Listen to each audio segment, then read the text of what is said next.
দেখছো নি এখন ইলেকশনের হাওয়া চলছে, নমিনেশন কিনছে, তার ভিতরে হিরো আলমও কিনছে।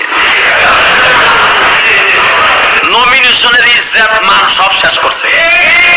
ওর বিরুদ্ধে আইনত ভাবে ব্যবস্থা নেওয়া দরকার। ও নমিনেশনটা অপমান করছে, কথা কর না কেন?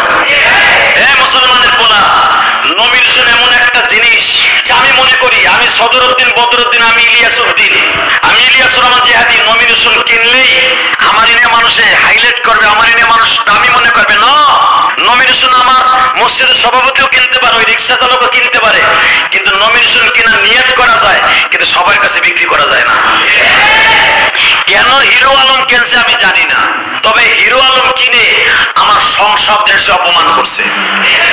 আমি মনে করি ব্যক্তিগত হিসাবে, আপনারা কি বলেন? তার নিয়ে মিডিয়া নাচানাচি করতেছে, হিরো আলম দলিল দেয় কি? খেলোয়াড় মাশরাফি যদি কিনতে পারে, আমি কিনতে পারবো না কেন?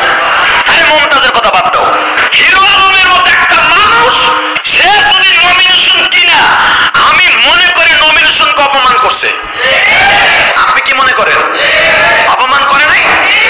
আমি সকলকে বলবো, এই হিরো আলমের বিরুদ্ধে ফেসবুকে লেখো, ও কেন নমিনেশন কিনলো? নমিনেশন কি এতই সস্তা? নমিনেশন কি এতই সস্তা জিনিস যেটা কিনলেই পাওয়া যাবে? এটা কেনার জন্য যে যোগ্যতা, সেটা হিরো আলমের মধ্যে নাই। কথা বলে না কেন? হিরো আলম কিনতে পারে যদি সেই যোগ্যতা সে স্বয়ং সম্পূর্ণ হয়, কিন্তু সেই যোগ্যতাটা নাই। আমি যাচাই বাছাই করে দেখছি, নমিনেশন কেনার মতো যোগ্যতা হিরো আলমের নাই। এই হিরো আলম মার্কা যারা আছো, নমিনেশন কিনা আমার বাংলাদেশকে হাসাইবা না, বিশ্বের দরবারে আমার বাংলাদেশকে খেলনার পুতুল বানাইবা না। এই উদাত্ত হবার আমি তোমাদের দপ্তরে জানাইলাম।